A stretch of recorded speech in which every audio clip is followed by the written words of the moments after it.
Good evening, everyone. Hope everyone is doing extremely well tonight. We're excited to be with you. It's good to see some old faces. Chad, good to see you. Haven't seen you in a little bit. Last time I saw you, it was on that big screen with that, gray background. We were eating meals and trying to shoot a documentary.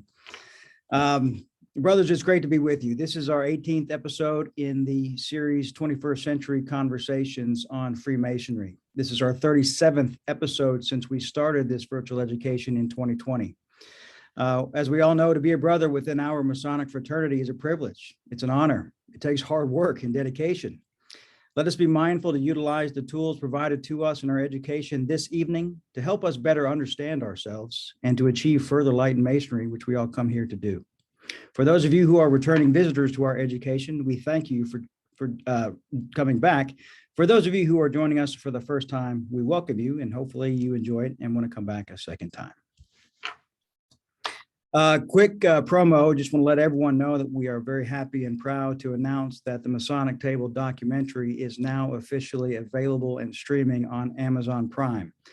A couple different ways that you can locate and access this film. First, you can go to Amazon Prime on your streaming device and simply type in the title, The Masonic Table, in the search bar, and it'll pop up there. It's available for rent or for purchase. Or you can go to the website, themasonictable.com, and the link will take you directly to the Amazon link for purchase there. You can click in the link in the chat or description on the video, and I'll throw one in the chat bar here before we finish up. So after watching it, if you enjoyed it, please do us a favor, log in and give us a review. We'd love to hear your feedback. First, I want to go ahead and thank those brothers who, without their participation, it would be very difficult to have this virtual Masonic education series with you. I want to first of all thank Lexington Lodge No. chartered in 1788. It's Lexington's is the oldest lodge in Kentucky. I want to thank Ware Lodge of Research, chartered in 1965. It is Kentucky's oldest research lodge. And of course, I would like to thank the Rubicon Masonic Society. It's an invitation-only private group of Master Mason Freemasons located in Lexington, Kentucky, who have become over time some very, very great friends. I want to thank Dan Kimball, Tom Nitsky, John Bizak, who are all participants in helping out here throughout this dedicated series. Let us begin. Worship Brother Tom, will you please deliver the opening devotion? Brethren, if you'll join me. Grand Architect of the Universe, remind us as we begin our meeting today of the purpose of Freemasonry. Show us that the Fellowcraft Creed teaches us the importance of learning, knowledge, and education, that we must be about the business of spreading Masonic knowledge, that our fraternity, being better informed, may better reflect the best that is in Freemasonry. Guide us in this endeavor as we conduct all our business this day. We ask for your name's sake. Amen. So mote it be. Thank you, brother. Brothers and friends, the purpose of our virtual Masonic education is to assist in the improvement of oneself by establishing a deeper understanding of our craft, of its traditions and practices, and further cementing the brotherhood of our fraternity for the betterment of mankind. Any opinions expressed during this virtual education series will be those of the presenter or the participant. They do not necessarily reflect the views of any lodge or Grand Lodge or the Rubicon Masonic Society. By participating with us, you do consent to our guidelines and our full disclaimer, which can be found at rubiconmasonicsociety.com/disclaimer. As you all know, these are not tiled meetings. Masons and non-Masons are welcome to attend and participate. So please be mindful that anything discussed this evening should be suitable for Masons of all degrees as well as non-Masons. We expect gentlemanly manners at all times, no alcohol, no eating, no smoking, no foul language permitted. There will also be no discussion of politics or religion at any time. In an effort to best assure that this virtual meeting is as enjoyable as possible, we recommend the following. Recommended attire for each meeting is coat and tie. Please type your name and any appropriate Masonic title or location under your video to identify yourself to our guests. If you're not a Mason, simply type guest after your name. Please enable your video camera so others can see you. Please reduce background noise. Please turn off all other computer programs to eliminate distractions. And finally, please always be patient should any technical difficulties occur, brothers. Tonight's guest presenter is Brother Mark St. Cyr, a member of the Ohio Lodge of Research, who will be presenting with us tonight about Freemasonry being unseen in plain sight. Worshipful Brother Bizak, will you please do the honors of introducing our special guest? I will. Thank you, brother. Good evening, brothers, friends. Brother St. Cyr's asked for only a very brief introduction tonight. So extending that courtesy, we present for this evening's presentation, Mark St. Cyr's. Brother Mark, thank you for your participation tonight in our virtual meeting and those meetings you've attended in the past and contributed to. The floor is now yours.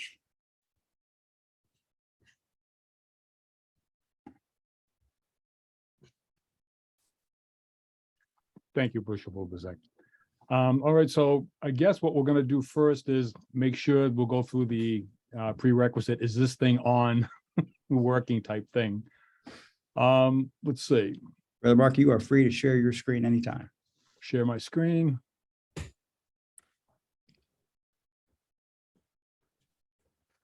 There. Share here.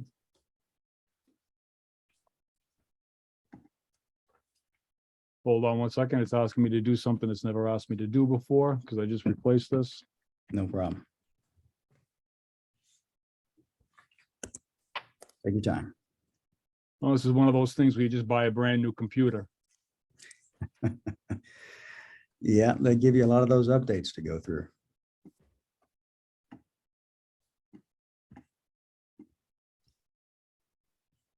While we're waiting, has anybody, if you've seen the documentary, just raise your hand so we could get a little tally here. All right, great. If you haven't seen it, hopefully you have some time to go check it out. We're pretty proud of it. It was a long journey.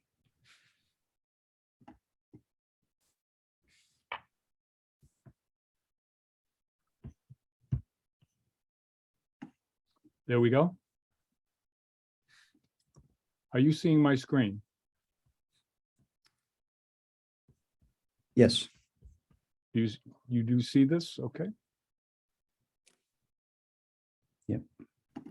All right, so I'm going to say that we're all set and we're ready to go. Does that sound fair? Sounds great. Okay, let's go. All right. First off, I want to start off with this. Some of you might know him. I know Brother Hrenko is. We lost a brother up here in Ohio Freemasonry last month, Brother Edward Chad Simpson. And I just want to say that I didn't know him well. I only met him a couple of times, but I'm going to say that everything that this place and anybody who's trying to do the right thing for Freemasonry, is hard to basically do anything in Ohio Freemasonry that doesn't have his input and presence behind it of anything good. And I think it's important, and I wanted to bring it forward to basically say, I think we're going to miss people like this. So with that said, now let's get right into the presentation. I'm going to start off with a couple of brief outlines.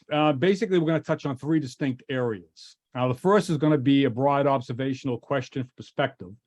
Then we're going to get into a specific example worthy of postulation.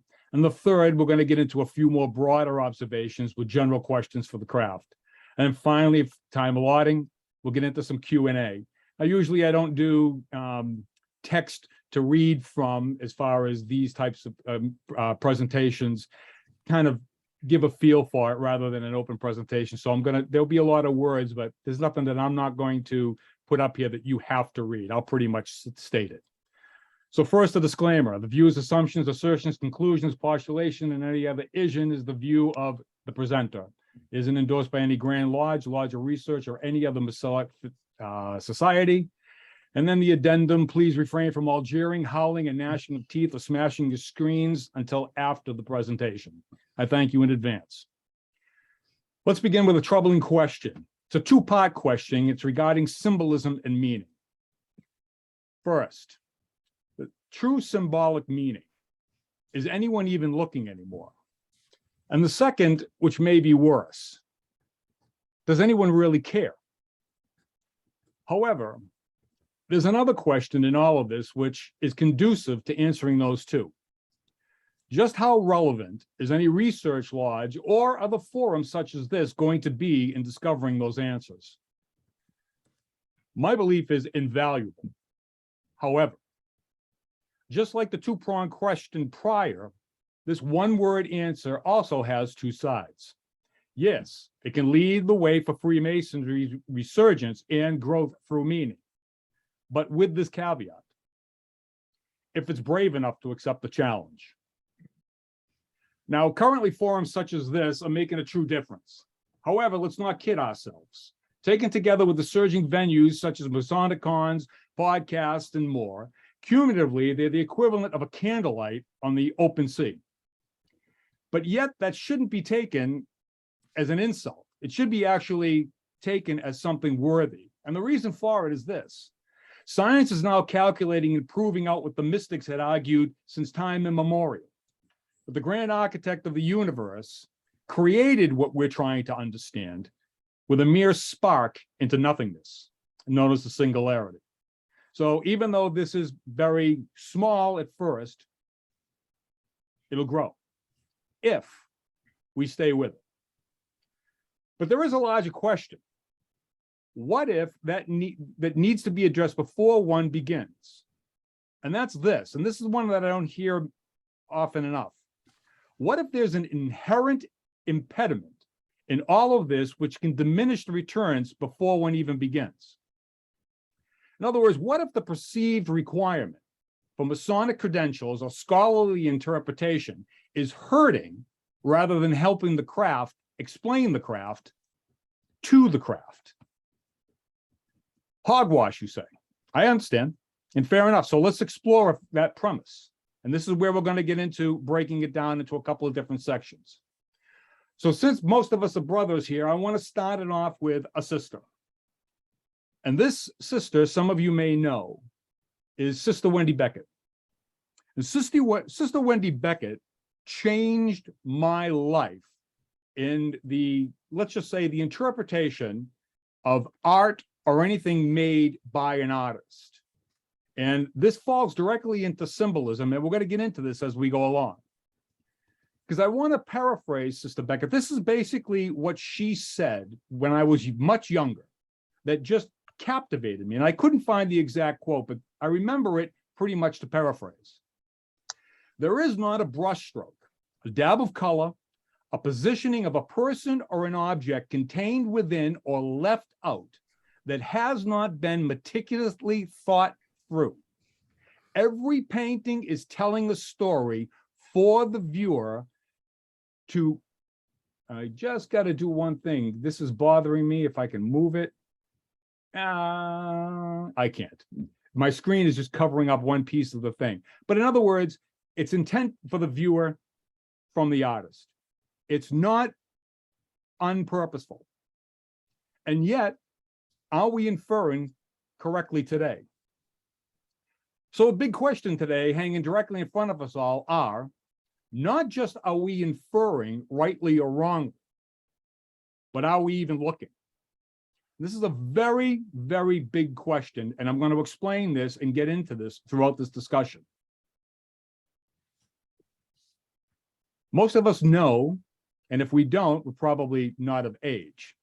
But this is pretty much known by everybody, and it is what we call the creation of Adam, and it's Michelangelo in the Sistine Chapel. Everybody believes that they know and they understand this painting. I'm going to show later on that I believe that this is one of the most misunderstood and misinterpreted pieces of artwork that has been around for centuries. Never mind millennia. Well, millennia, never mind centuries. But you understand what I mean. A lot of you are going to say, well, no, I get that. Oh, I understand the hidden meaning in this. I see this. You see, I understand. I can look at this and this whole thing and this God image and stuff like that. I understand. That's a brain. Some people notice that, some people don't. But if you look at it, you can see the red blanket or the red carpet or whatever you want to say, the fabric behind God in this image resembles a hemisphere of the brain. I believe that interpretation is correct, but I believe there's much more to that than that. And I believe most of this is all missed by most people. And I want to prove that using, again, Michelangelo, but a totally different piece of art. You have oil and painting in his first, and then here, this is stone. And the reason why I wanted to use both of those is because they're two different mediums, but there are two different significant things happening here that you need to pay attention to. Because remember, nothing is done by an artist, especially of this caliber, by chance. Let's get into a little bit of Masonic now. We all pretty much, anybody who's been studying Masonic and symbolism knows of Brother Kirk McNulty. Those that don't, you need to, you should. These two books, A Journey Through Ritual and Symbolism and Freemasonry, Symbols, Secrets, and Significance, are two books out of a few that he has that needs to be in every Masonic collection. And every brother that's serious about Freemasonry needs to be familiar with these books, and especially Brother McNulty's work. And I'll show and I'll explain this as we go along. This is a Masonic tracing board. And again, there is nothing here that I'm going to show that Masons don't already know. And if there is anybody that's in here that's not a Mason, I'm going to try to explain a couple of things so it doesn't just be lost on them. But it's relevant for everybody. With this image, this was what Brother McNulty said. Masonic tracing boards are training devices using symbols of the Renaissance classical revival assembled into integrated images. The first degree board, which this is on our right, sets out the general Western metaphysical scheme and shows the place of the human individual within it. Now, that's important to understand, and there's something very important that you need to understand in that whole paragraph. And that's the word metaphysical. It's not a dirty word. And it's words like this that put off a lot of Masons, but they put off a lot of Masons wrongly, because I believe that they're ignorant of the words. And I'll explain this again as we keep going further. Again, from the same book. This first Masonic lodge, we met in taverns and conducted business during dinner. The principal form of instruction was the lecture. And it was a short catechism which embodies the elements of Western metaphysics as represented by Masonic symbols. Again, there's that word metaphysics. And we'll, again, be discussing more words as we go. But what I would like you to do is I'd like you to take a look at this picture for a moment. Just a couple of seconds. And I want you to look at this, especially Masons. Now, people who aren't Freemasons, it's not going to make a lot of sense. That's fine. But to a lot of Masons, this doesn't make a lot of sense either. And I'm going to explain why as we go along. But it's important to understand this is basically 18th century Masonry. This is a tracing board of the first degree. Rituals as seen in the prior image were very simple and used tracing boards such as this for the initiation of a new Mason. And yet, much like Michelangelo's prior work, I believe this too is no longer interpreted correctly and has lost its true symbolic meaning. I'd like you just to basically take a look at this. If you've never seen anything like this, just take a basic look. And a lot of Masons are going to look at this and say, oh, I see all the working tools. Oh, of course, I see this, I see that. And that's fair, and I understand that. But I believe the greater meaning within this is lost. Let me pose it this way by conflating in the spirit of Sister Wendy and Brother McNulty's hypotheses. All of our symbolism is meant to be precisely that. A symbol to describe hidden and deeper meanings, decipherable by those that either have been instructed to its meanings or concluded via their own deeper and well-provided searches. Said differently, no symbol should ever be assumed to contain or depict something or not haphazardly. Care should be highly weighted to the aspect that the care and decision-making process that went into the symbol creation via the creation and the artist. Therefore, if a symbol seems to not make sense, and I think this is very important, if the symbol seems to not make sense, especially when the reasons given leaves the person even more confused than ever before, if any assumption in that description is warranted, I believe it's probably safe to assume the continued confusion has more to do with how one is trying to view or fit it into the wrong construct rather than its original intent. Why or how, you're asking? I can hear through my screens, right? Okay, let's get into an example. What if one of Freemasonry's most important symbols is not only its most misunderstood, but worse, no one seems to care? So what is that symbol? We see it here. The circumpunct buttressed via two parallel lines said to represent the Holy Saint John in isolation by some. Brother McNulty argued it represented the candidate at the altar. And still, there are many others, as we'll discuss with other conclusions. We've also seen it expressed such as this. However, the curious thing is what's never mentioned or explained.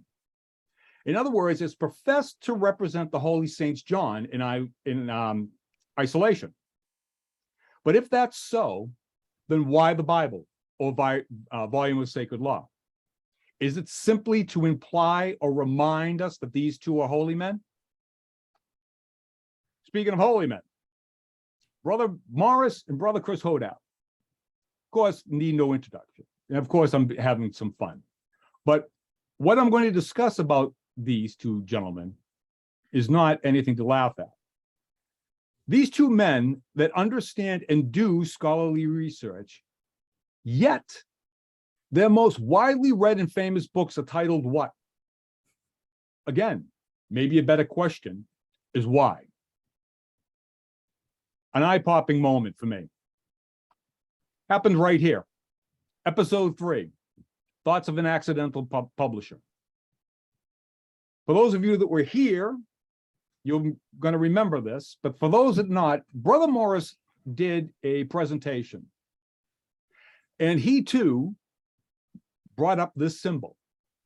And in his presentation, he built it around this symbol where he believed that the conclusion that we're being taught or been told or expressed and keeps running on from everybody, it doesn't seem right. And he doesn't believe that it is right.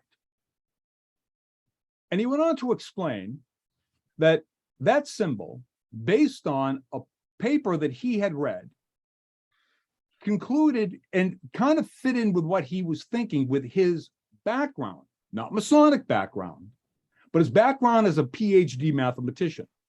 And he published this paper, and this paper, this image that you're seeing is from that paper. It was done by another brother. And it was from the point within a circle. And Brother Morris went on to express how he believed that this was an eye-popping moment for him because he saw things here from his mathematical PhD that made sense to him. And what I want to bring up also, because I said, remember in the beginning, I said about these words, metaphysical. Well, I want to bring up the word esoteric, because esoteric to a lot of people today in Freemasonry is like, oh, it's some, I can't talk about that. Oh, I don't know, can't talk about that stuff. That stuff is crazy. Esoteric, I mean, this is the definition from the Oxford Dictionary. I don't try to not to use Wikipedia, because Wikipedia is basically hearsay. But esoteric is very unusual and understood or liked by only a small number of people, specializing that with special knowledge. I'm sorry to say for a lot of people, they think you say, oh, esoteric, you're talking about magic. But if you're looking at that in a mathematical construct, that is esoteric. You're talking esoteric math. And the reason why I'm bringing this up is, again, people have this initial knee-jerk reaction to metaphysics, esoteric, blah, blah, blah. And I'll discuss more as we go along. And I'll show you the reason why I'm making these points. This is what Brother Morris concluded. Remember, I said this was basically an eye-popping moment for me. This is when all of a sudden everything seemed to open up to me. Brother Morris went on and he said through his mathematical conclusions, again, through his PhD background, he said, look, this is a inspection device of some type. And he went on to explain using a tangent line. He says, look, if I do this, and I don't need to repeat his sayings, but you get where we're going. He said, if we do this, you get this, and it does what? Well, he said, it basically allows the alignment for a square, and the square was most important to the builders of operative craft. And he went in, you would need something like this. And then he explained different things about it.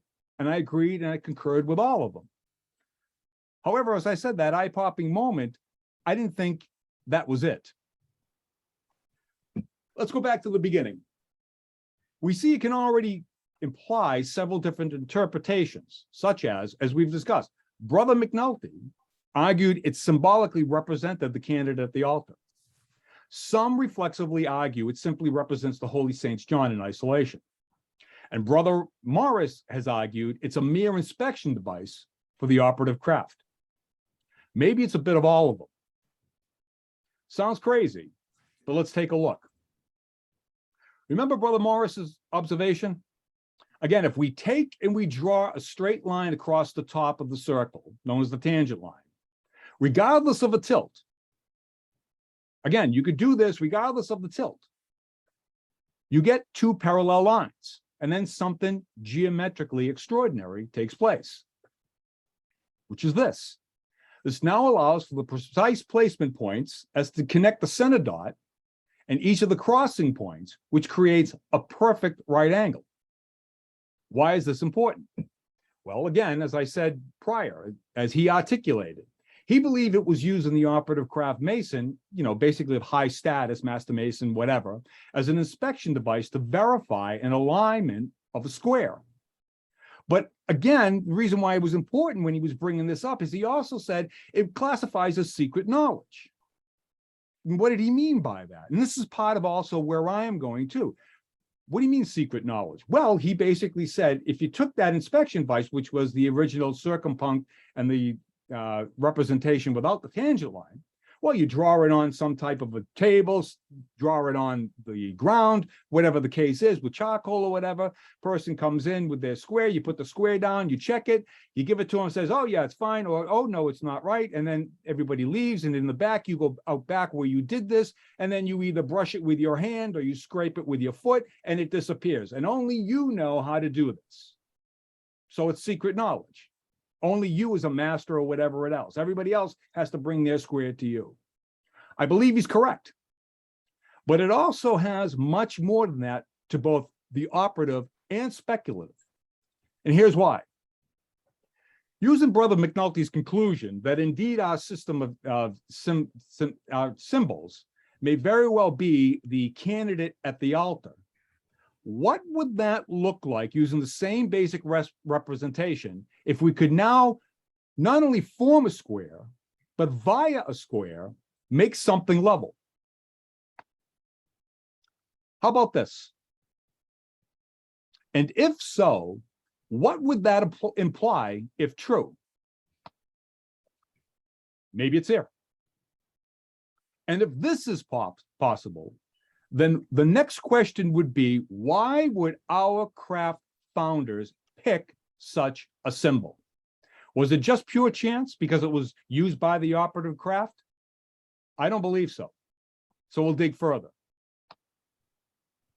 We've seen how we can chart the square, and that can also help create something level. So what about the plumb? Where would that fit in? Yet maybe a bigger question, what symbolic use would the plumb fill if indeed this was to represent the candidate at the altar? Because if we look at this, and we were able to make these lines level and square and everything else, well, you don't need a plumb, do you?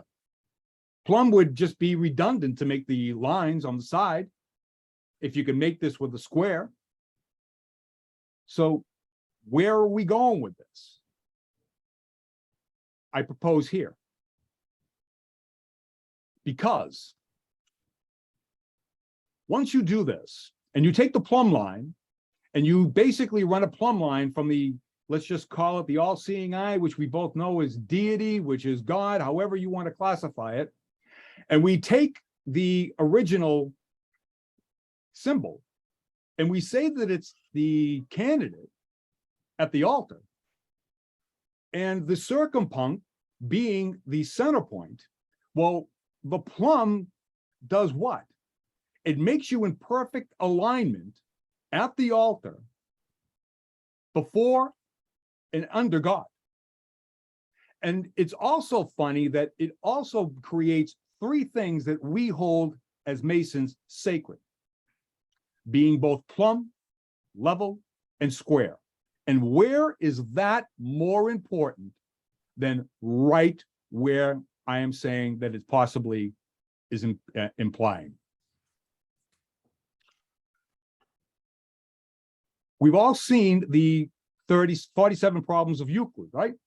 And we see it as a square and two smaller squares, one larger than the other when it's used geometrically, when the actual calculations for it are used. But if we look back, and we will see them again, if we look at these tracing boards in our craft from the, let's just say, early 1800s, they didn't necessarily all the time use the actual problem that we use geometrically. They used a square, and the two smaller squares were both basically the same size. Now, that's all speculation on my part, but it's odd that how it fits here. Because I'm going to ask, does anybody think this is mere coincidence now? I mean, really. It's too in your face if you look and you understand that maybe there's even more deeper meanings as we go along. Because it's not just this in isolation. And I'll prove this, I believe, at least I hope to, as we go along. Maybe not prove, but the argument is certainly there. Regarding the we don't discuss religion argument said vociferously and ad nauseum across social media feeds. Again, I say, oh, really? The word religious is used many times to convey its etymological, I have a hard time saying that word, please. I've tried reading it 7,000 times. But it's from its original religare, means to reconnect, or to be in bond, or to reunite. As Amelia Jaffe wrote in her book, Was C.J. Jung a Mystic?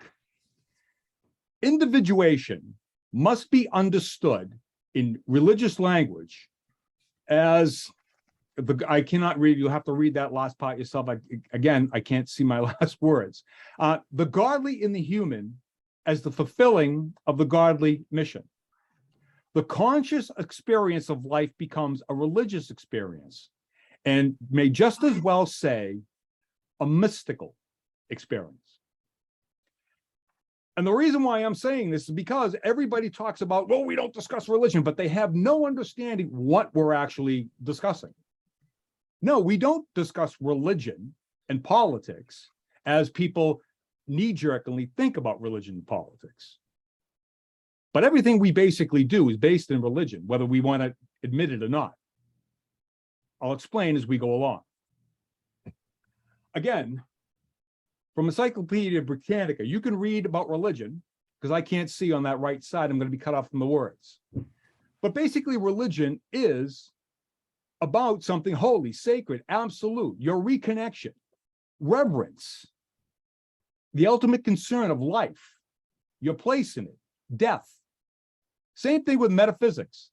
It's a branch of philosophy whose topics in antiquity in the Middle Ages were the first cause of things and the nature of being.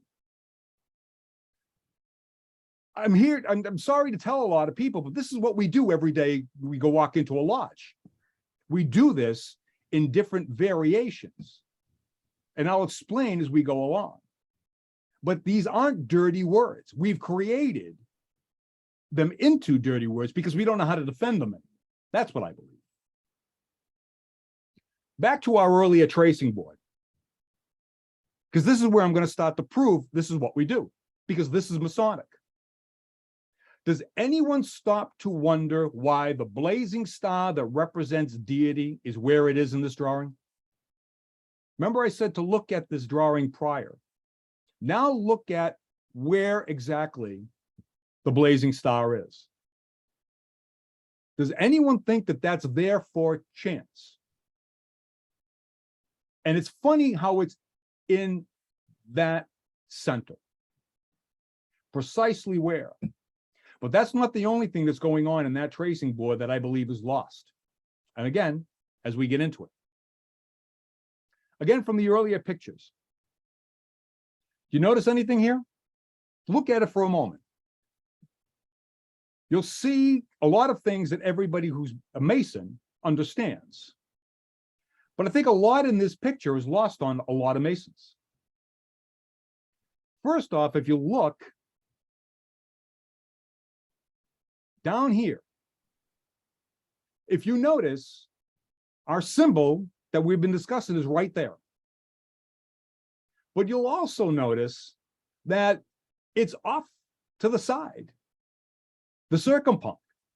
Why is it over there with the square and compasses off to the side when it's where it is in this tracing board? Why would you do it like that? It kind of doesn't make any sense. Unless you understand the full interpretation of possibly what this is trying to tell you. This simple depiction of symbolism in conjunction to our circumpunct lines just might be another of the most overlooked and understood symbols that we look at and just glaze over. I know it sounds like crazy talk, but let's go further. Here's what I believe. This symbol in isolation as to represent the Holy Saints John wildly misses the mark.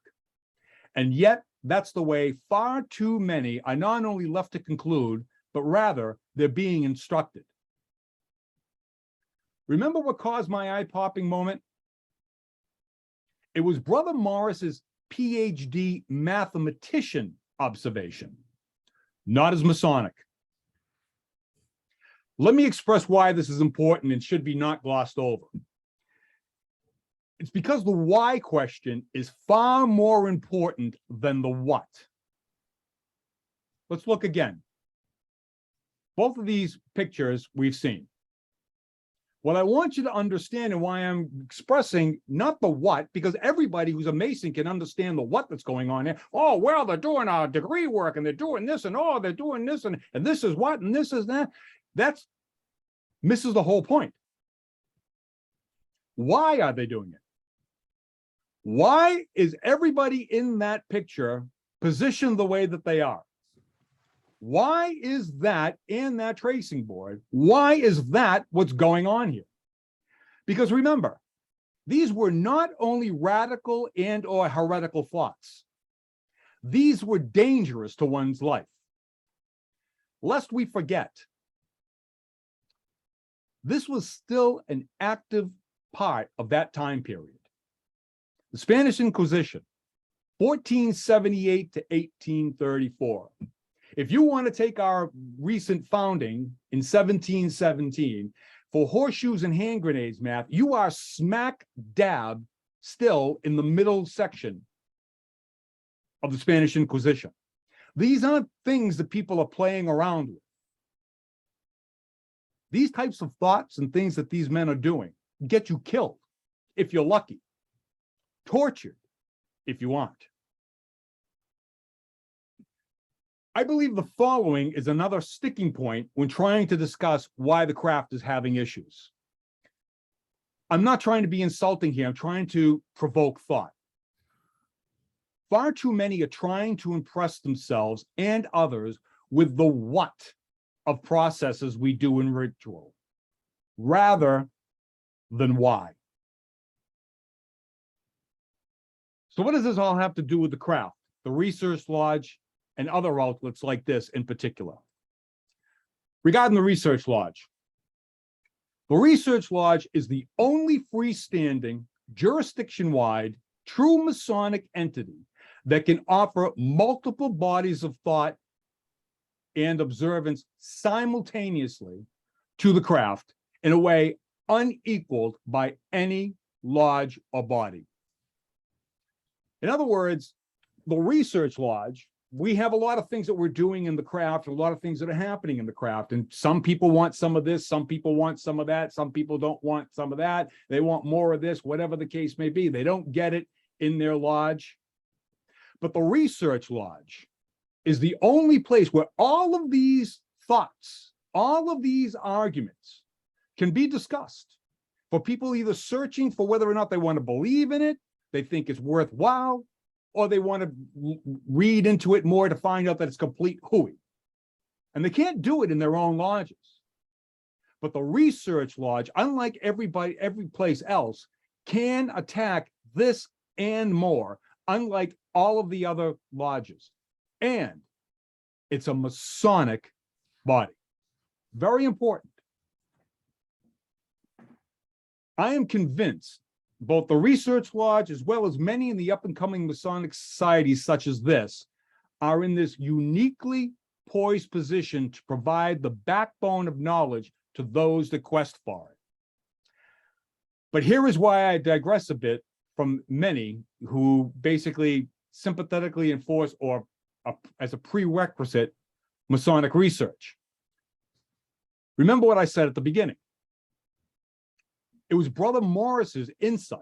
And where did that insight come from? It came from his background, or what we might call the profane.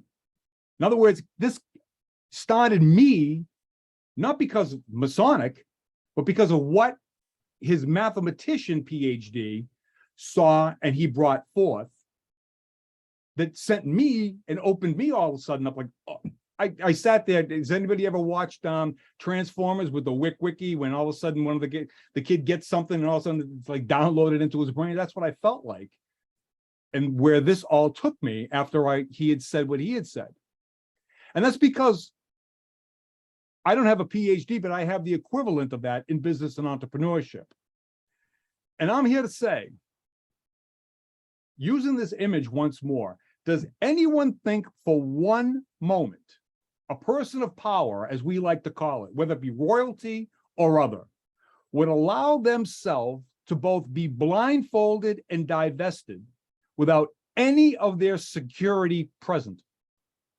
Ever. If you do, I'm gonna say you don't know powerful people. Because there isn't anybody that has in a position, which I know of, and I have very close contacts in some certain areas. This isn't the brag, I'm just saying. Well, they have security details. High politicians. You aren't going to put a blindfold on somebody and put them in front of people. Never mind what else we understand and know from our Masonic lectures. You aren't going to put a blindfold on anybody where the possible people in that crowd could be people that might have a problem with them. And powerful people like politicians, kings, whatever you want to say, if they don't know exactly who's in that crowd, and they don't know exactly that there's going to be protection for them, you aren't going to get them to do that at all. Period. And the first time that I saw my first EA lecture, and you know what I'm talking about. I lost brain cramp there for a second. But the first time I saw my first EA degree, I got it. I had just been made a master mason, and I couldn't have been in the craft more than 3 to 4 months, and I got it. And I believe everybody else around me didn't have a clue.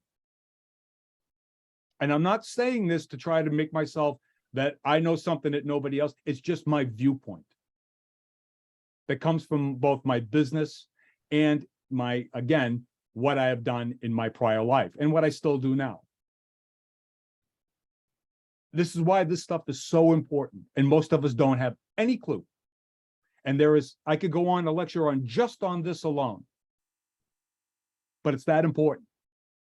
Most people who have been in the craft for years and years and years don't have the first knowledge of what I'm even talking about. These are questions and analysis of the why argument as opposed to the what. Yet far too many think it's not even worth talking about, let alone read for discussion and comprehension. Let me say it this way. I got a lot of words here, so I'm going to turn my head because I can read over here. All one hears far too many Masons are the words, we don't discuss religion. Freemasonry is not about blah, blah, blah. This usually is followed with some sort of disgust or backhanded swipe against the idea of contemplative, esoteric, metaphysical meanings contained with any symbolism or any other lodge dynamics.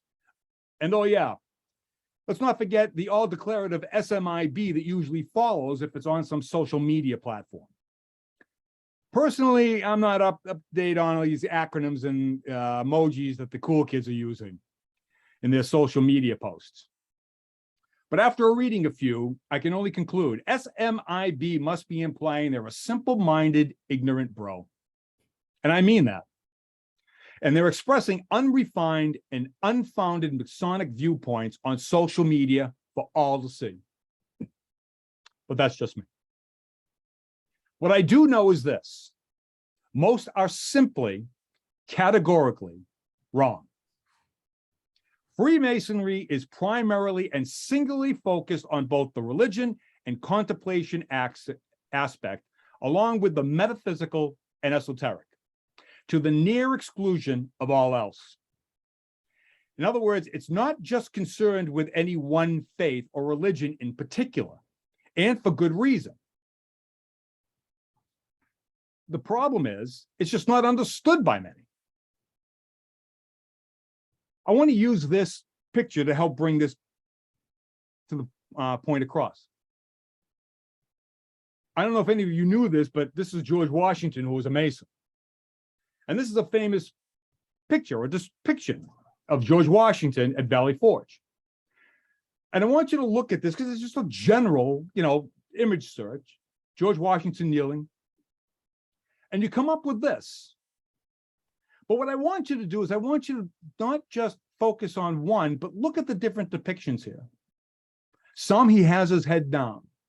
Some he's just alone, speaking up. It's carved in stone, it's carved in paintings, it's carved everywhere and it's done everywhere. We see it in stamps. We see it in statuary.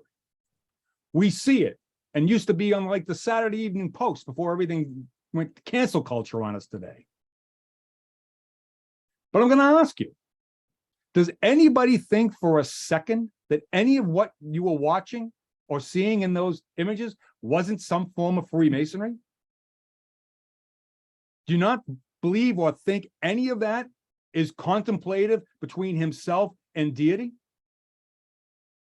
Do you think that maybe he's just sitting there doing a few Our Fathers and Hail Marys because it's tough at Valley Forge? I don't think so.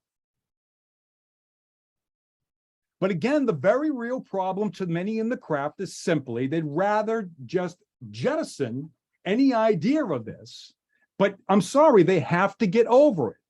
Because when the word esoteric or mystic or contemplative, etc., etc., etc., it does not mean, nor should it be inferred in any way, shape, or manner or form to mean this. It does not. He does not.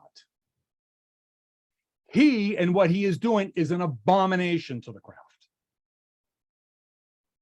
But Masons, more often than not, are too afraid to argue why. You shouldn't. You should be able, when somebody says, oh, and they go down this road, that no, that's not us. No, and know why. Not run from it. Not run, oh, man, mystic stuff. Oh, that esoteric. That's the problem. Because we've run so far, we don't even know what the heck we do anymore. There's a lot of words here and there's a lot of highlighting, and you don't have to read this, but I just want to bring this point forward. This is an article from the Washington Times about 20 years ago. And of course, we've heard and we've seen the History Channel. We know all the stuff about Washington, D.C. and made up of this and all these symbolisms and all this other stuff. And a lot of it is garbage, and we know. However, if you read and you understand and you're able to look at the things that are important and you understand Washington and some of the things that he said and some of the things that he did and the other founding fathers, you understand that there was some type of astrological type of stuff going on, and they weren't afraid of it. And the part about this is you see stuff from people that are taking a very decent look when they're looking at it and they're trying to find, real stuff. Not, oh, I can make a pentagram through the street. I'm talking about the real stuff. Like in this article, to quote, you really found a sunset leading to the rising of stars. Washington is unique and it's magical when it happens. The stars emerge from the dusk. In Greece and Egypt, temples and sacred sites were orientated toward the stars. But I know of nowhere else on earth where a city is orientated toward a specific sunset. Now, you can not want to care about that, not want to know about it, but you can't say that you're not talking some type of esoterical, astrological thing that was important to these Masons prior, and the reasons for it. And again, there's much more to this in that type of vein. But what I have underlined here is the part that I think is important to make my point. The reason why he came to these conclusions is he's a former art lecturer and a specialist in esotericism and symbolism. And the thing was, Mr. Overson tried to develop, was delving into the founding father's mind. This was how he was trying to understand what was going on. And the only way that he could understand what was actually going on was through this viewpoint, through this frame of reference, through this understanding. And once he understood that, well, everything started to make sense. Not the crazy stuff, not the stupid stuff that's on the History Channel, but the real stuff. But we as Masons, oh, we can't talk about that. We don't talk religion. We don't talk astrological. It's garbage, complete garbage. Getting back to where we were. Remember I said I want to discuss these images in a bit more detail. Let's get back. Creation of Adam. Again, I'm not going to put this up there and spend a lot of time on it. You can do this on your own. But here's what I want to point out. Everybody looks at this picture and they have a certain thought process on it, and they think it's this and that and the other thing. And some will jump and they'll say, oh, that's the hidden meaning right there. See, I understand that thing looks like a brain. See, that's the part most people don't understand. No, I don't believe so. I believe that's partially right. But what I want you to do is when you have time and you have this image, remember I said nothing is done out of randomness. There's a specific reason for everything done. And Michelangelo, again, like Da Vinci, at the same time, everything has a meaning. And what I want you to do is I'm going to set this in your mind so you can prove me right or wrong. Because it only works if you see this, never mind me. In this depiction, everybody above God's shoulders, everybody that's on the same line of God's sight, look where they're looking. They're all looking in the same place as God. And I think this is important to understand, because if you look at the woman, which we can think of as Eve or somebody else, or just woman in general, she is not. Why would she not be looking at the same place as God? She's looking at Adam. So aren't the figures to her left, our right. You'll notice the figures that you can barely see. If you look at their line of sight, they're looking at Adam also. And you'll also see the one above her appears to be doing something if you understand physiology and people. She looks like she's consoling. She's looked like, or he, doesn't matter. It has that posture of, don't worry, or it'll happen. And if you look at the figures that are under God, that aren't looking at anything else, and you look specifically at their facial expressions, it's whoa. It's, oh my Lord, it's not going to happen. Another one seems to be, oh, I can't look. Now you might say, I'm full of crap on this, and that's fine. I understand this is all subjective.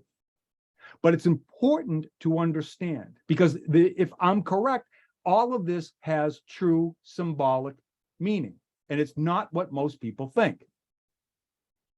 And I'm going to use this and try to prove this out using, again, Michelangelo.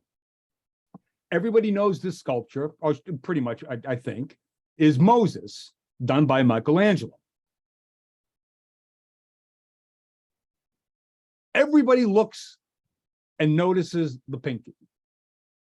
Everybody looks at this in the physiology of Moses and everything else, and oh, look at the pinky. But here's what I want you to understand. It's not just the pinky. Look at the whole physique.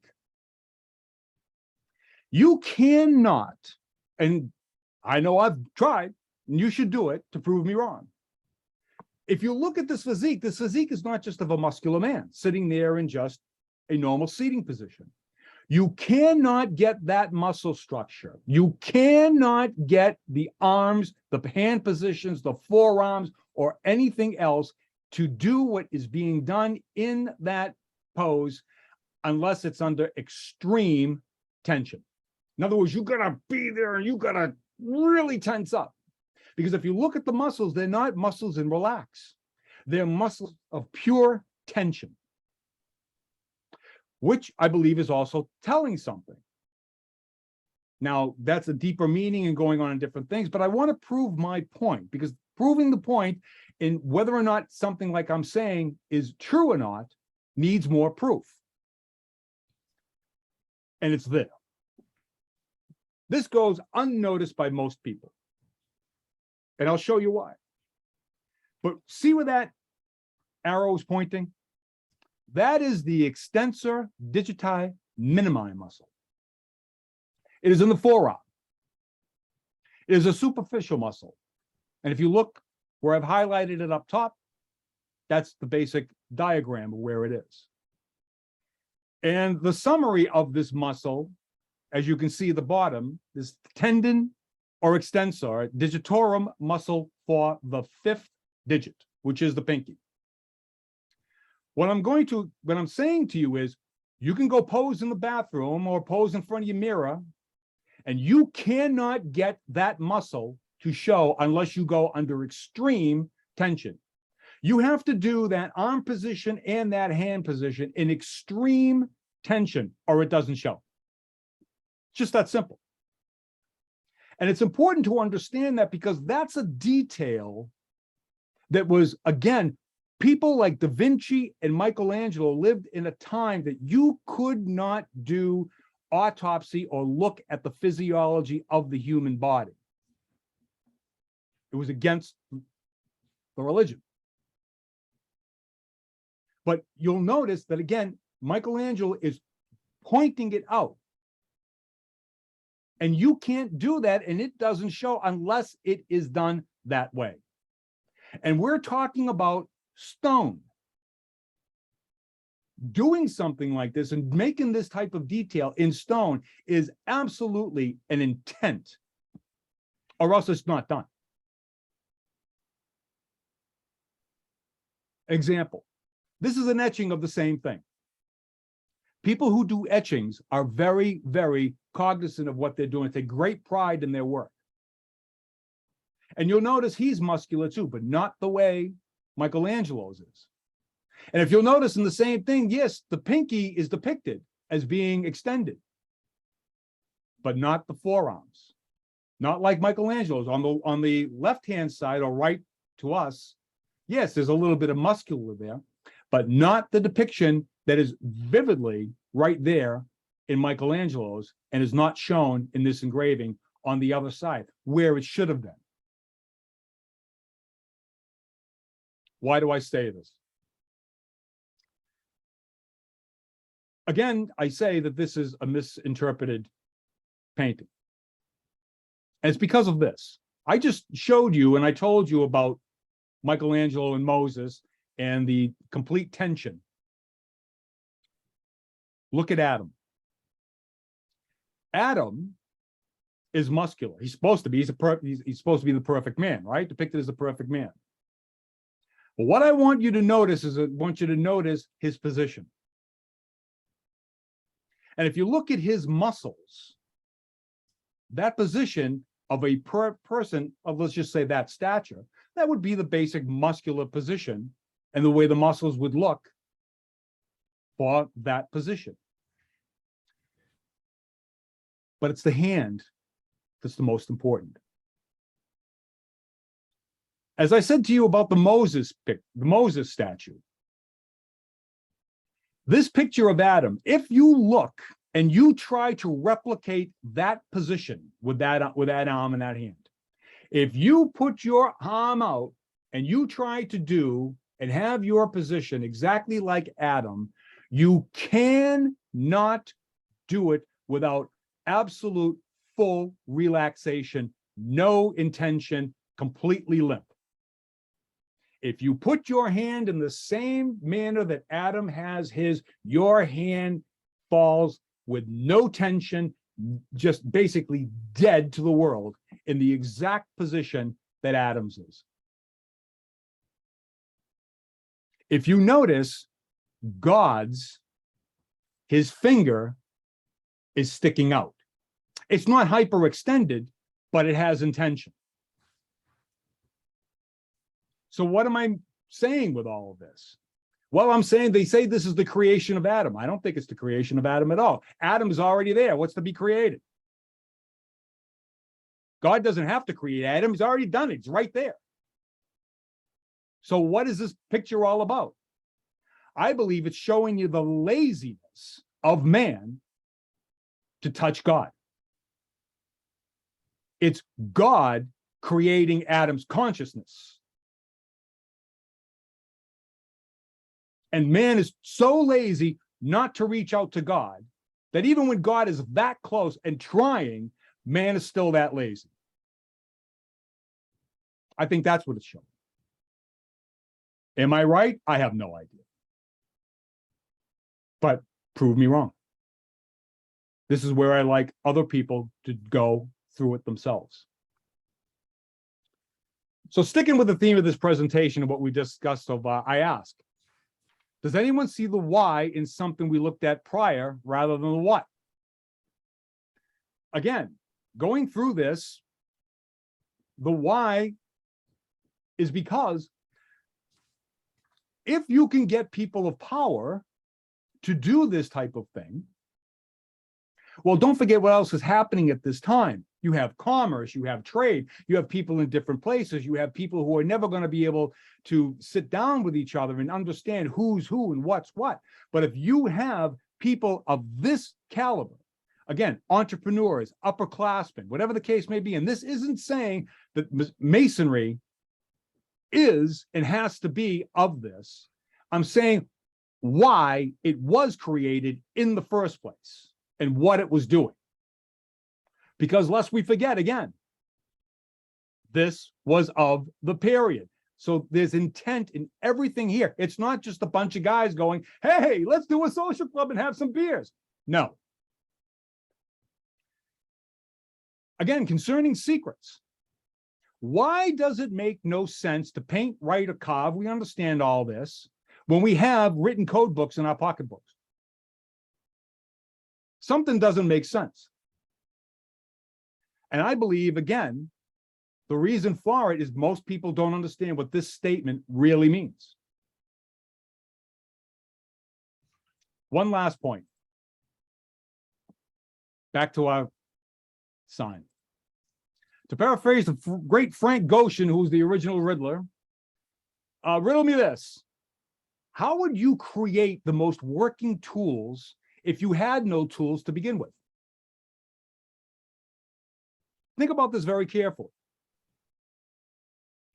Again, we saw with this symbol, we could create this, we could create that. But I ask again, and to be precise, How would you do it if you had nothing? And by nothing, I mean nothing. In other words, what I'm asking you is, what if I took you naked with no civilization, no nothing, just like Adam, and I put you in the middle of a field or the desert for that matter. And I said to you, okay, I've given you the knowledge. Now go forth and build me a civilization. Again, you have nothing. You're naked. No tools, there's nothing. A simple piece of string would not only do it, but it's also rather the most important aspect, which is, how would you create the string? Remember, I'm asking you, you've got nothing. How would you create the string? If this is so easy, Mark, how would you create the string? Remember this tracing board? We discussed the blazing star, but however, did anybody have a question? What about this key? And this stalk of wheat or whatever that resembles wheat? Anybody ever ask about that? Or think about it? And again, this is a 1700 tracing board. There's the problem of Euclid right there. If you notice, and if you look at different books of this time period, you'll see that this representation is the problem of Euclid. Remember, I said those two smaller squares, a lot of times, not every time, but a lot of times, they're of the same symmetrical shape and size.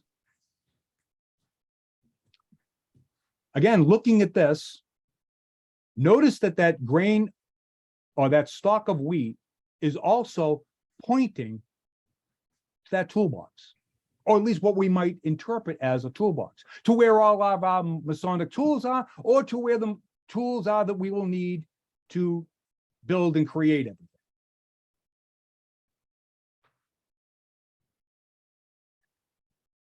Because if you thought that I was wrong, if you had knowledge, you could take wheat or tall grass and create your string, create your rope, create all the things that you need to get started. Because if you understand that symbol and you understand using a piece of string, if you've ever done anything masonry, or you've ever done anything carpentry, you take a piece of string, you put a little charcoal on it, you put a little string on it, you snap it, right? So if you think about it, one piece of string, one length, and you can create your circle, your circumpunct, dead center, and make your two parallel lines, snapping them both, and you can have them completely parallel and start right from there. And then you could create, going out and grabbing rocks, create and start making chisels, to start going down and make an axe head and chop a tree and make a square. But you have to start, and it all starts with that, again, simple and elegant thing that we call representing the Holy Saint John. You can create the world from it. Think about it. I mean, not just today, I'm talking about contemplate it, because that's what you would do. Again, going back to this, what seems to be forgotten is the why we do things the way we do it. Why are the things that came before us and why they did it? And why should ritual be held with reverence? Again, our lodges are populated with brothers that can explain the what of ritual verbatim. Go here, do this, say that, move here, bada. However, this is exactly what we have enough of. Scholarly research explaining the what of our craft. We need to focus more on the why. Why do we do what we do? Why are we trying to do this? We need to be writing more books and research papers on what and how, but why. Again, because anybody in the craft can and will tell you that George Washington was a Mason. Very few can tell you why. Think about it. After all, remember I said about, and gave you that postulation about being at the altar, being the sign? Well, from that same book, this is a first degree tracing board, and look what happens to be sitting right on the front of the altar. Pure coincidence, I'm sure. Again, Brother McNulty's books. I wanted to say, just so that you so that you know, the images and the text that I used from these books, Thames and Hudson over in England gave me express written permission to use them. If you are doing scholarly work and you are doing something that you're thinking about getting published, I would give them a call, because if anybody who's ever done anything with book publishers and has tried to do anything and get any type of permission for even a word, for them to give me the blanket thing that they gave me, I'm just going to tell you that they get it, and you should give them a whirl. They're worth your first shot. And with that, I'll turn this back over and go to Q&A, and please refrain from any tomato hurling. Thank you in advance, and take it from there. Great. Brother, thank you very much. I'm going to go ahead and grab the screen back, if you don't mind. Thank Did you. I do it? Yep. Thank you. Great. Okay.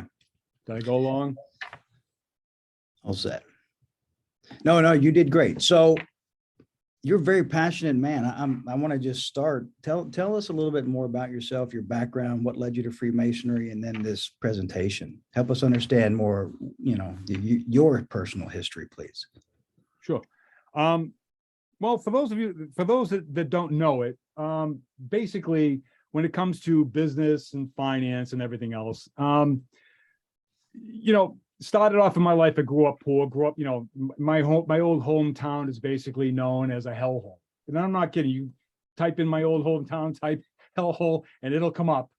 And, a kid grew up poor and everything else. And I made it through business, and all the way up until the very end. I retired at 45, and I've been retired now almost 20 years. And in my latest reincarnation of myself, I was found to basically have more of an information and idea about the workings of general business, markets, finance, and everything else, to where I basically made it to the top publications. I've been in every publication around the world, basically, for business and finance. I used to enjoy, and I say used to, and there's a reason why. My stuff basically was read at any time over the last couple of years. I enjoyed an audience of anywhere between 5 to 20 million, on average a week, with Gus, when I was on the front page of Drudge, you're talking 1 billion. And, I've been around all of this, and I can barely spell cat without spell checker.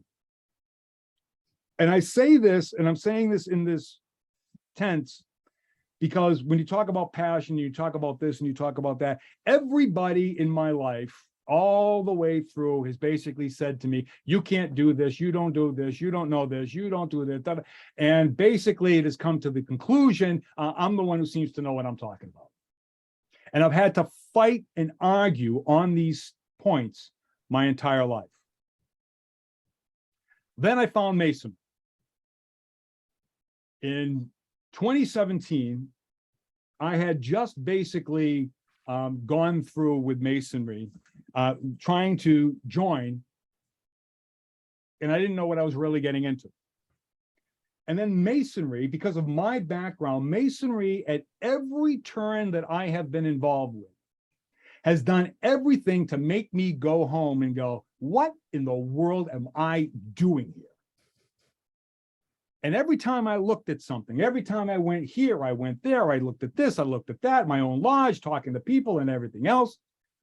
Every single thing that I talked to, everybody basically talked to me. And I basically hung my head a little bit and held off, telling me about Masonry, about this and that, and blah, blah, blah, and all this, and this is the way it's done, and this and that, and everything. And I held my tongue, and I'm not one to hold my tongue. It's not how I've made my career. And I basically held my tongue, and I thought, well, this is Masonry. This is this is that. Okay, maybe I don't understand this. I don't understand that.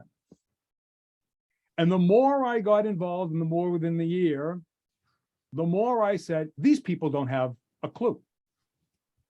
I started talking with more people. I started looking at stuff. I started watching stuff. And what came to me, and as I said in this presentation, and I don't mean this lightly, My first EA degree that I sat there and watched, I got it. I mean, I'm in my former life, I'm what they call a turnaround specialist. And it's a specialized piece of industry. Not many people can do it, especially do it multiple times. I'm the guy that walks into, you're doing, $500 million in business and you're ready to go out of business and the bank is ready to foreclose. And I'm the guy that gets the call that says, go in there and try to save it. And I got to walk in and save it. And I've done it more than once. And I've done it at the top level of what I do. So my reason why I keep saying, and I keep pushing this, not my Masonic background, but my business, my profane, if you will, why Brother Morris gave me that eye-opening moment. Because I look at things and take things in very, very differently than most other people. And here's what I'm saying to people and what I truly believe with all my heart. Most Masons I come across with and I talk to have no comprehension of just how valuable and how purposeful and how sacred this fraternity is and why it was created. And they're allowing it to be denigrated. And they're allowing it to be just pushed down further and further down a hill. And all of them are convinced that they're saving it. And I just had enough of it. And the part that told me that I was on the right track, believe it or not, was I went to, I think it was a Masonic Restoration. I'm not exactly sure, but somebody convinced me to go, and I listened and I heard Brother Bizak over at the Dayton Center. And I heard Arts and Sciences Lodge, which was, again, I showed you with Brother Simpson, and I think Brother Harenko was in here every once in a while. I watched them give their explanation and what they were doing with their law. And I said to myself, maybe it looks like there are people who also do understand it also. And then I said, well, maybe I'll stick it out. And then I went to again, Scottish Rite, got initiated in the Scottish Rite. I sat there in my first speech in my getting my degrees, and Brother McNaughton's book from the Scottish Rite came out about Freemasonry and about the problems and the troubles with the numbers. And it was very detailed. And they went and they gave the discussion and they talked about it from the stage and everything else. And about said, what was this, what was that, and everything else. And I sat there and I said, well, if they really think that, then I can help. I don't know how I'll help, but I know the entirety of Freemasonry, regardless of the size, the money, everything else, the scope of it, I've handled things bigger than this. So it's not out of my purview. And the funny thing is, every time I get into a situation like this, and the reason why you say passion is because when I talk to people, other Masons, and I had this at the very beginning, when I first joined, I said to myself, oh man, what am I doing? I'm getting in this thing. People are going to find out who I am in my business. They're going to find out the stuff that I did. They're going to find out this, that, and they're going to start asking me for questions and advice and, about business and stuff like that. And nobody's asked me nothing. Nobody asks me anything. Matter of fact, if I open my mouth, people basically tell me, I'll give you a classic example. My lodge wanted to raise $2,000 for an education scholarship. I looked around and I was saying to myself, and I said, why $2,000? I mean, you can raise 30 easy. Why don't we just go for 30 grand? I mean, to me, raising 30 grand is nothing. And it really isn't all that much if you understand what you're doing. I was told to basically shut up, sit down, and basically go away.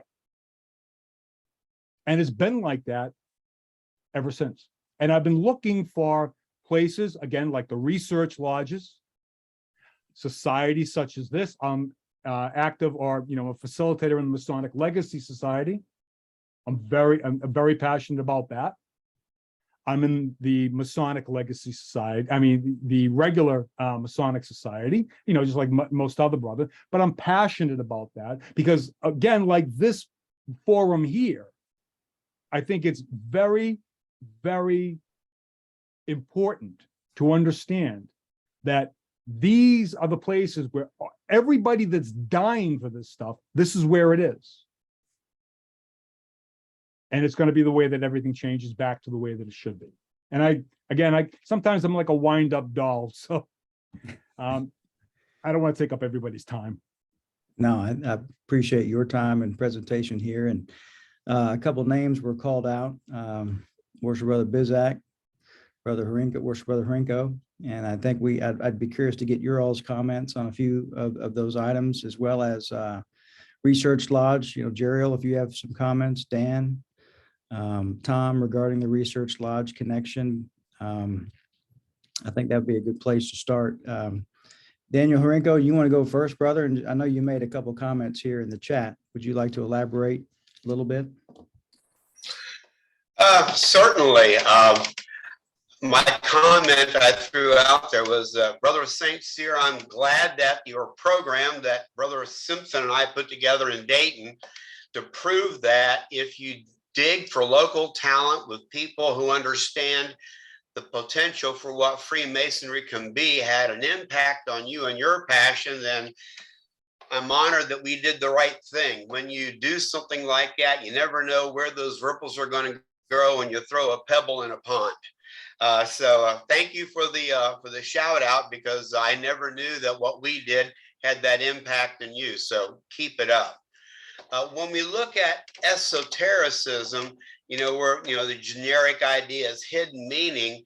And the one thing that I can look at is that as we look into various elements, we're in a position where we are forced to begin to look at patterns and understand the culture where that particular work was created to see where those hidden meanings might lead us. The one thing I fear, though, is that because it begins to approach what might be considered a more personal interpretation. In other words, what does this say to me, rather than being able to have a high degree of confidence in what the originator was really thinking.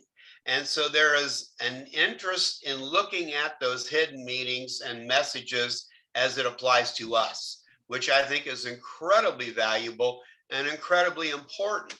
And that lodges, discussion groups such as this and other places should encourage that kind of exploration of the possibilities. Without that, Freemasonry becomes a superficial, simplistic exercise and ritual with no meaning or passion, and that is the death of the fraternity. However, you can also run down that rabbit hole and go so far that you disconnect yourself from what is likely or probable. And I'm sure there's many books out there about direct links between ancient Egyptian knowledge and Freemasonry of today that involve numerous assumptions that get a little strained at times. Mm-hmm. So I applaud and encourage the exploration, the exploration, and realize that 2 or 3 brothers looking at the same thing can begin to see things that are individual to them, meaningful to them, and therefore powerful. And that is useful. However, being able to say that I am certain that this is the intent of the author or artist, then you can get into a little bit of a tenuous territory with those kinds of conclusions. So enjoy the exploration, but recognize that it can be somewhat personalized in many ways. Totally agree. Again, thank you. And I wasn't kidding you about what I said about the Dayton Center, but you're hitting exactly on the part that I mean. The thing about it is, it is speculative when we're looking at some of this stuff because we don't know. But again, the Research Lodge in places like this allow for this expression to be done. And then also for brothers and people to learn and to understand, hey, listen, you're going down rabbit holes, you're going down this area, you're making it too personal, you need to broaden up, and you can have this type of dialogue. The problem that's happening in all these lodges is you have people who don't know whether it's speculative, operative, whatever, and they want to ask questions, and they go to their local lodge and they're just basically, oh, we don't talk about that. And that's the problem. And then what they do is they just go off on their own and they just don't come back or do something different. And I think the research lodges and the places and the formats like this allow for this outlet to be expressed, and in a controlled way, especially looking at this group with people like yourself and others that, again, can explain and express and say, listen, and say exactly the warnings that you just did to make people understand, and which I think is the way that it should be. Worship Brother Tom, as master of William Ware, what are your comments on that? Well, I would just say that this was kind of a conversation myself and Brother Dan Kimball were having the other day about a piece he's actually going to present on Wednesday night. You know, as our research lodges, we have a unique position, and I don't want to speak out too much about it. I'll let Dan maybe expand on it. Is that we have a unique position where we're adding the value to the why and getting it right, because ultimately our lodges, our local lodges, should be doing this. Pretty much always should have been doing it, but they've kind of fallen from that thinking.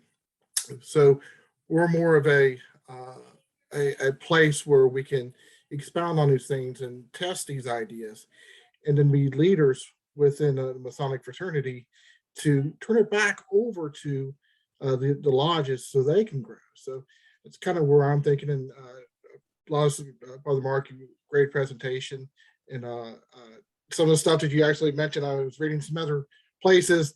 Yes, totally makes sense with the circle and the square. It totally makes sense. So kudos for that as well. And for the biggest thing is the why.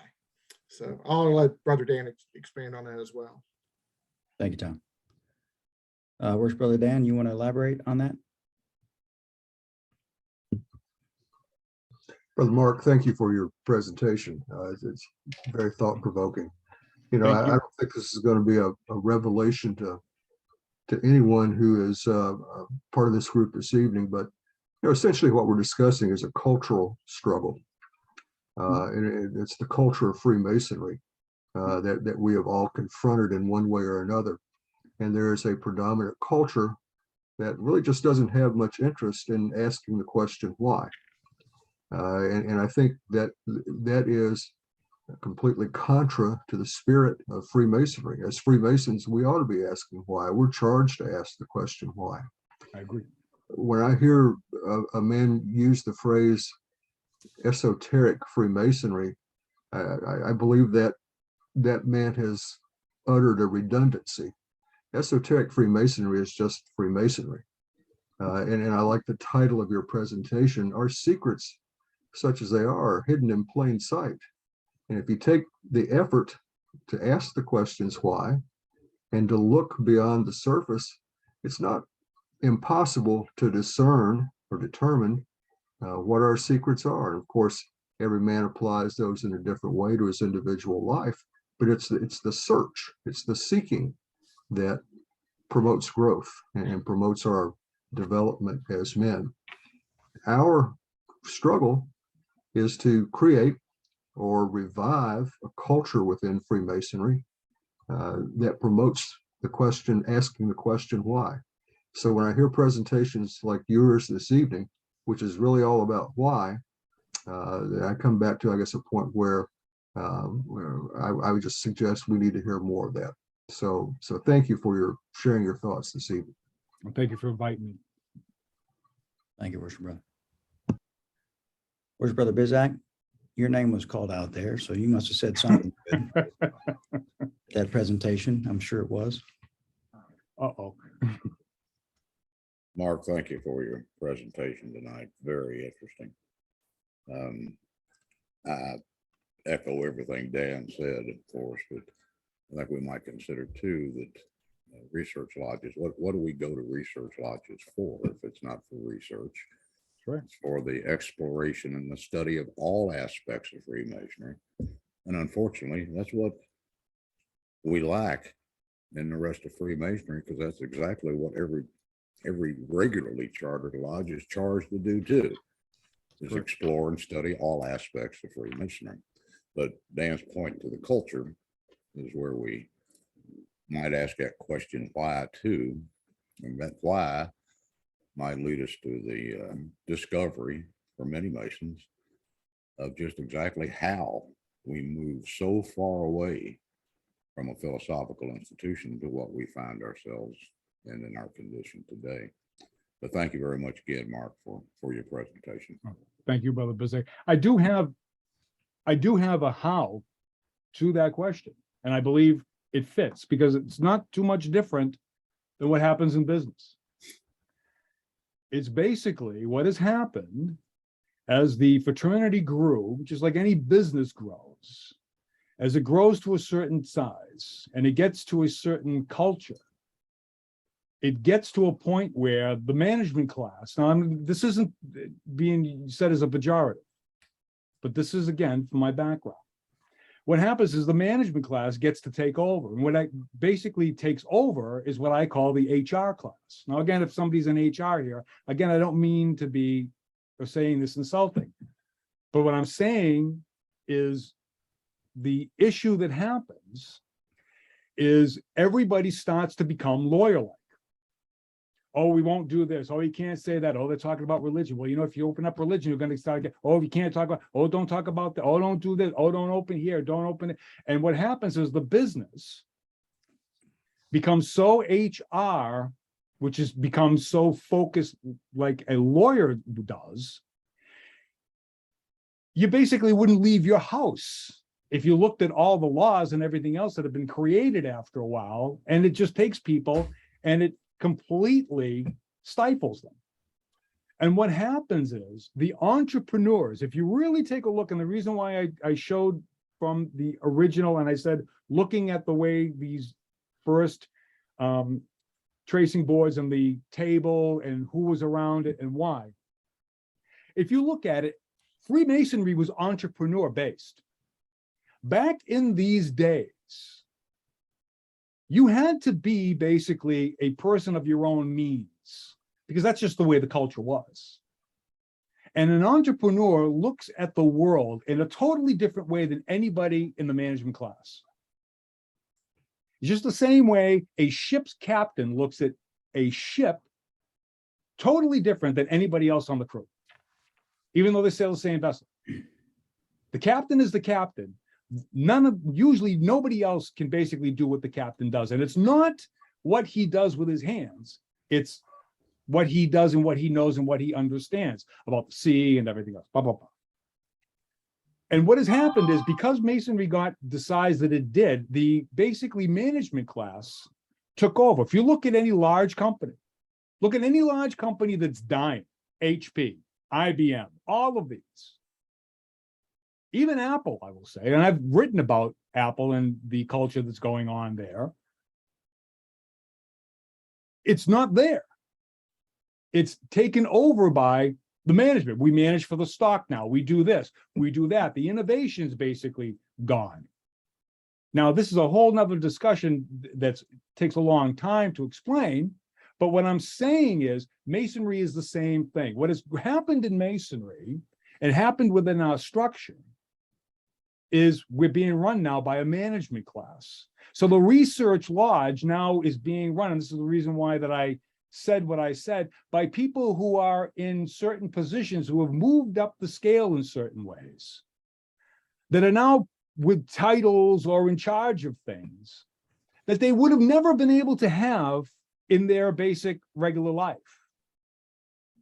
In other words, they might have never basically run a lemonade stand, never mind running something when it comes to the ideas and trying to bring in ideas of a research lodge. And I'm not saying mine or anybody else's, I'm just using this as an example.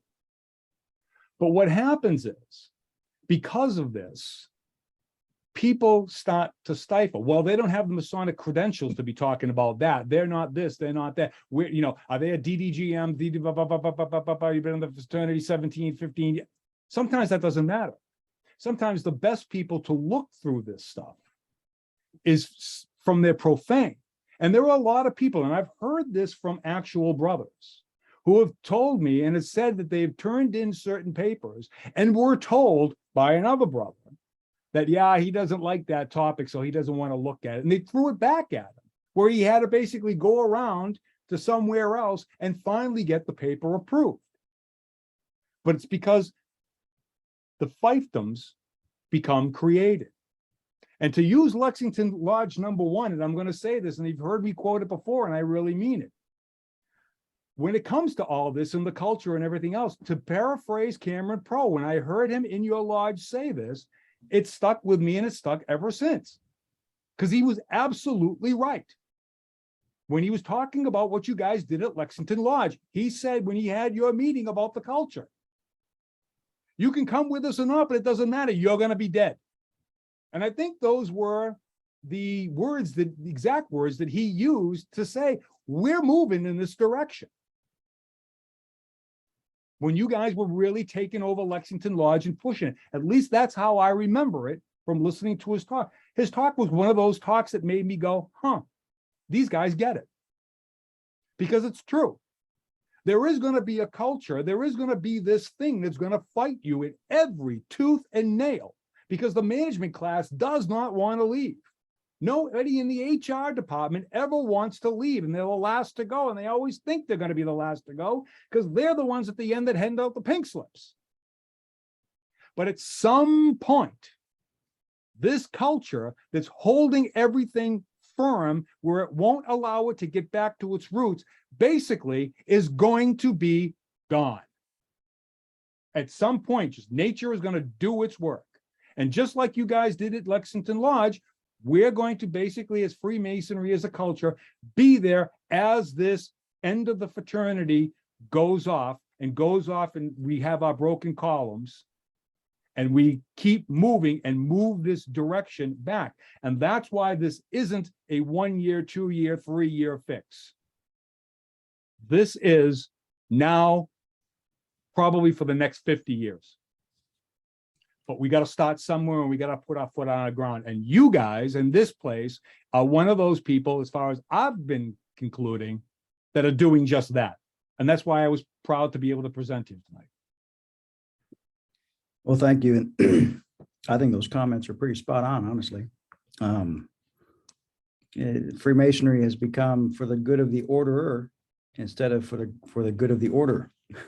And that's very unfortunate. And you're right, something needs to change.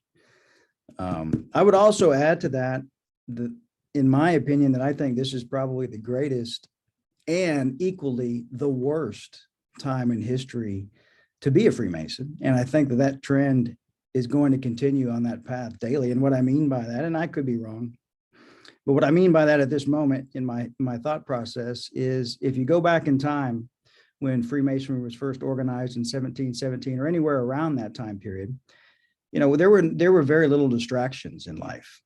And distractions have continued to progress continuously, and they are only going to continue to get worse. And the only thing we had to do back then was to think, was to look at a statue, was to look at a piece of art, was to look at someone and figure it out, and figure out the true and hidden meanings of this, and put together something remarkable that now we look at as, whatever. When you said it best, you know, Freemasonry is, I don't remember your exact words, is the most remarkable institution ever created by man, something to that effect. And unfortunately, with these things, with our computers, with everything else, we're gonna close down here and go back to our normal routines, and nothing's going to change in Freemasonry. Maybe there's a little ripple that's taken effect, but I think we're in the greatest and equally the worst time in history to be a Mason. And it's just figuring out how to manage that balance. We got to keep fighting. So let's go with, we have a couple questions here. And then I know the hour is drawing late. So Jerry, I'll let you go first. Go ahead, brother.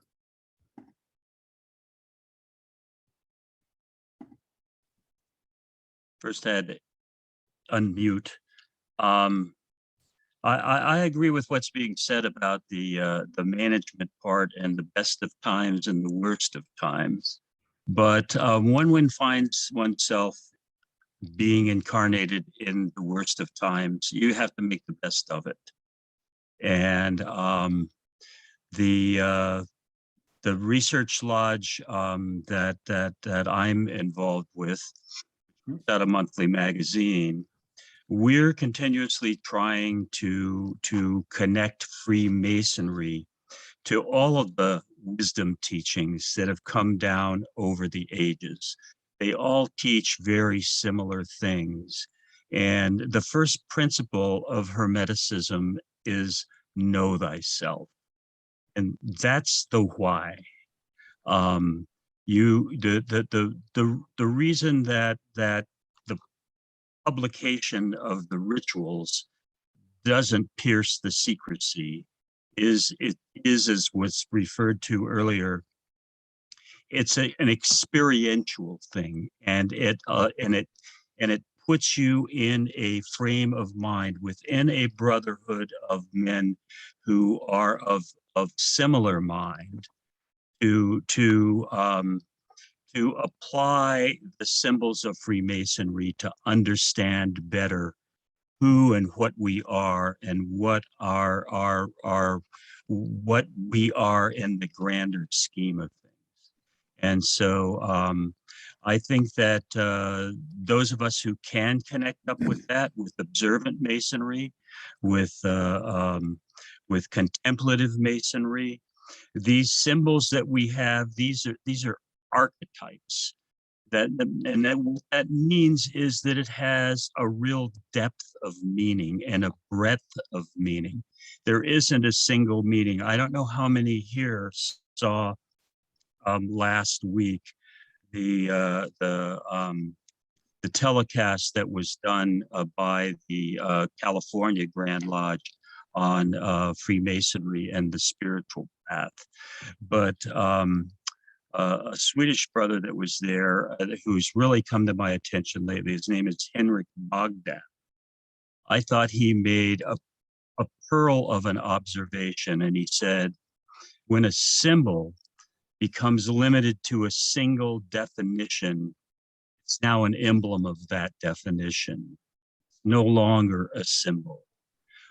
So we're all different people, but we all have essential qualities, and the Masonic ritual, the Masonic symbolism is a way of codifying those in a way that brothers working together and using their intellect and their intuition and their commitment to truth can understand better who they are and how, working together, we can make ourselves better in order to make our societies.